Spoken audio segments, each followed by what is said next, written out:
Beragam upaya dalam bertransisi energi terus dilakukan berbagai pihak demi mencapai target nol bersih pada tahun 2060, atau bisa lebih cepat. Perusahaan rintisan atau startup menjadi instrumen kunci dalam menyukseskan transisi energi. Simak perbincangan dan liputan jurnalis IDN Times, Dana Kencana dengan pelaku industri startup energi bersih di Indonesia.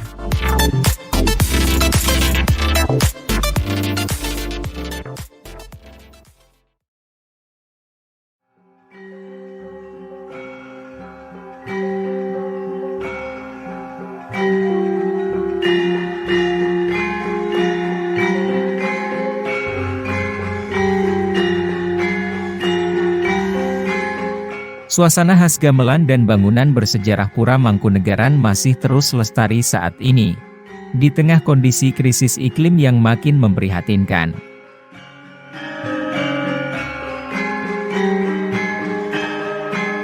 Transisi energi menjadi sebuah keharusan agar krisis iklim tidak makin parah terjadi di Indonesia. Pemanfaatan energi baru terbarukan terus digencarkan untuk mengupayakan transisi energi demi mengejar target nol bersih pada tahun 2060, atau lebih cepat. Inisiasi tersebut salah satunya dilakukan oleh sejumlah startup anak bangsa pada bangunan cagar budaya Pura Mangkunegaran di Kota Solo.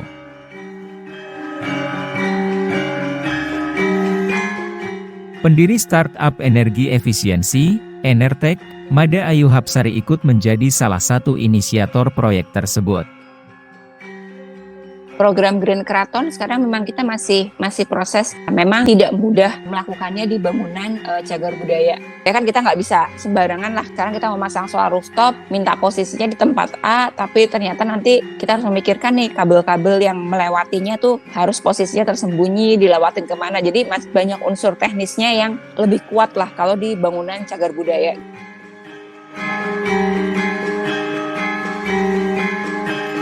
Mada mengakui, jika publik masih awam mengenai energi efisiensi di tengah masifnya gerakan transisi energi. Kondisi tersebut ikut memengaruhi eksistensi startup yang bergerak di bidang energi bersih di Indonesia saat ini. Potensi dari energi efisiensi sangat besar, dan kita juga tahu bahwa energi efisiensi ini merupakan salah satu unsur penting dari program Just Energy Transition, di mana untuk program Net Zero Emission ini unsur utamanya kan adalah reduction dulu gitu. Jadi mengurangi penggunaan atau konsumsi energi dalam jumlah yang besar agar pada saat renewable itu mau menggantikan fossil fuel tidak terlalu jumlahnya semasif sekarang gitu. Masif itu in terms of sizing ya, satu gedung misalnya dia size-nya adalah 10 megawatt. Setelah dilakukan efisiensi energi, ternyata konsumsinya itu nggak perlu 10 megawatt, tapi cuma 7 megawatt misalnya. Nah berarti renewable yang masuk kan hanya 7 megawatt, 3 megawatt sisanya yang dulunya udah ada, itu bisa kita alokasikan untuk pembangunan baru. Sehingga kita nggak perlu membangun another power plant baru. Seperti kita tahu, setiap kali ada konstruksi, apalagi kalau ini udah menyangkut industri fosil, emisi karbonnya semakin tinggi. Yang kenapa energi efisiensi harusnya dikategorikan sebagai salah satu yang utama. Makanya kan energi efisiensi kan suka dibilang first fuel. Ya first fuel karena dia mereduksi konsumsi energi yang memang tidak diperlukan.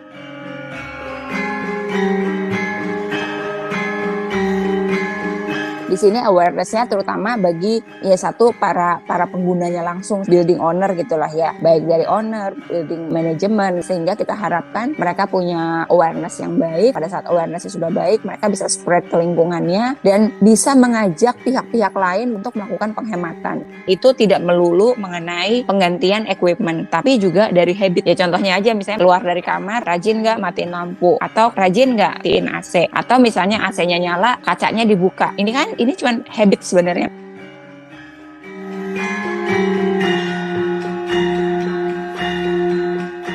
Selain masih minimnya literasi soal energi efisiensi, kebijakan dan peraturan pemerintah yang belum sepenuhnya pro dan sejalan dengan langkah transisi energi, berimbas terhadap pertumbuhan industri dan startup energi bersih.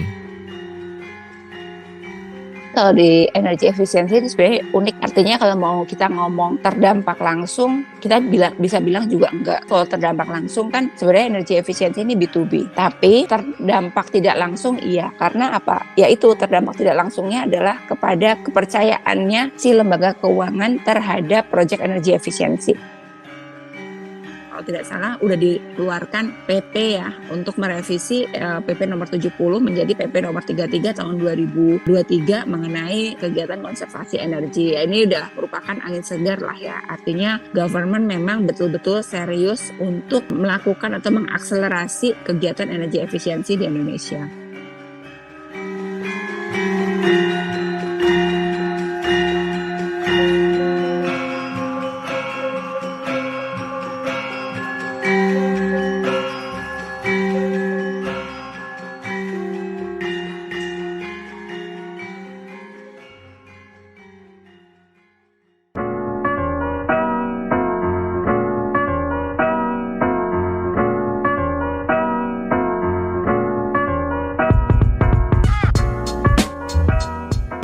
Tantangan lain dialami startup energi bersih di bidang PLTS atap. Co-founder Surya Daya Indonesia, Philip Effendi mengatakan, dinamika berubah-ubahnya peraturan oleh pemerintah memengaruhi industri dan ekosistem startup energi bersih. Hal itu berdampak pada upaya transisi energi untuk mengejar target nol bersih atau NZT tahun 2060. Ya menurut saya dinamikanya sedikit unik. Surya baru berjalan 5 tahun. Di tahun kita berjalan, kita ikutin Permen 49 nomor 2018. Tahun 2020 kita ketemu Permen 12, 13, 16 yang revisi bagian-bagian dari Permen 49. Kemudian 2021 kita dapat Permen 26 tahun 2021. Itu udah 5 revisi dalam 5 tahun. Dan sekarang kita masuk ke revisi Permen 26 tahun 2021. Berarti kan wujud ke-6 gitu dari peraturan yang ada. Semua orang kan harus mengacu terhadap peraturan ya. Apabila peraturan yang berlaku tetapi yang diikuti adalah sebuah kebijakan yang berbeda, tentu simpang siur ini bikin orang bingung. Karena bingung biasanya orang menunda sampai semuanya jadi lebih jelas.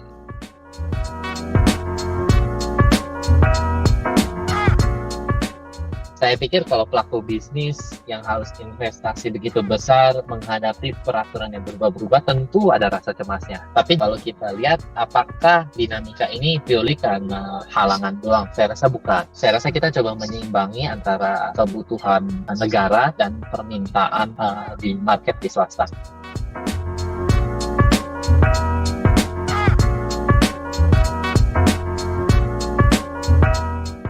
Philip optimistis, industri PLTS atap ke depan makin diminati seiring dengan tuntutan global terhadap produk dan teknologi ramah lingkungan.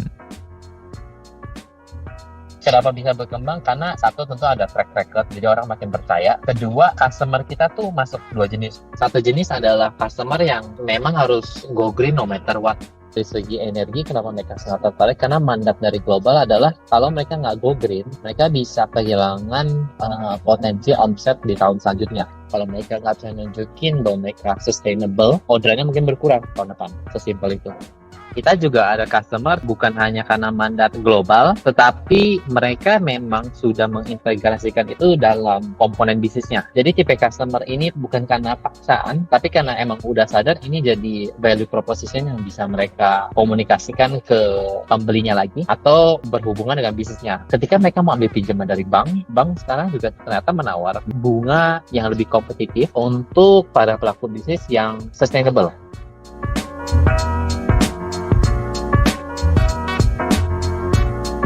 Kenapa dua ini juga cukup tertarik dengan PLTS atap? Karena pembuktiannya gampang. Sesimpel datang ke pabrik saya, lihat itu PLTS yang terpasang, ini monitoringnya, bisa lihat sejak PLTS atap itu nyala sampai sekarang efisiensi berapa, pembuktiannya gampang. Mungkin kalau yang lain kan lebih challenging ya, misalnya apakah recyclingnya jalan, dia harus tracking recyclingnya dari sejak botol itu keluar dari pabrik sampai botol itu balik. Itu bukan hal yang mudah, terutama di Indonesia. Semua ada, dibutuhkan pembuktian. Jangan sampai orang bilang go green, tapi nggak beneran nih, cuma lip service.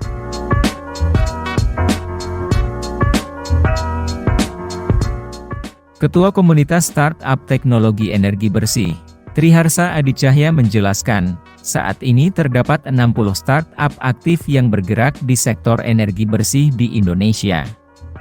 Sayangnya, keberadaan mereka masih belum banyak terserap oleh pasar dalam negeri.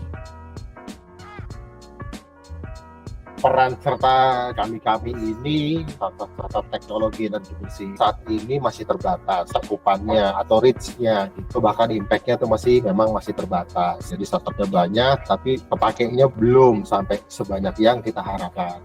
Salah satunya memang startup ini masih kecil, sedangkan kalau kita bicara soal banyak hal yang terkait dengan energi, bicaranya bukan bicara kecil semua sebenarnya. Perlu capability dari si startupnya ini juga untuk bisa melakukan dalam skala yang cukup untuk supaya bisa apa yang kita buat ini bisa benar-benar kepakai dan benar-benar impact-nya bisa terasa di masyarakat yang lebih luas. Dan juga perusahaan yang masih kecil juga akses ke pasarnya, jangkauannya, kenalannya belum seluas itu. Teknologinya juga relatif baru. Kalau kita bicara soal teknologi baru itu tantangannya biasanya kan orang percaya apa enggak, proven apa enggak. Kalau mau sampai proven perlu waktu lagi gitu ya. Perlu pilot segala macam lah supaya sampai orang firm betul-betul percaya bahwa ini memang benar dan bisa dikerjakan.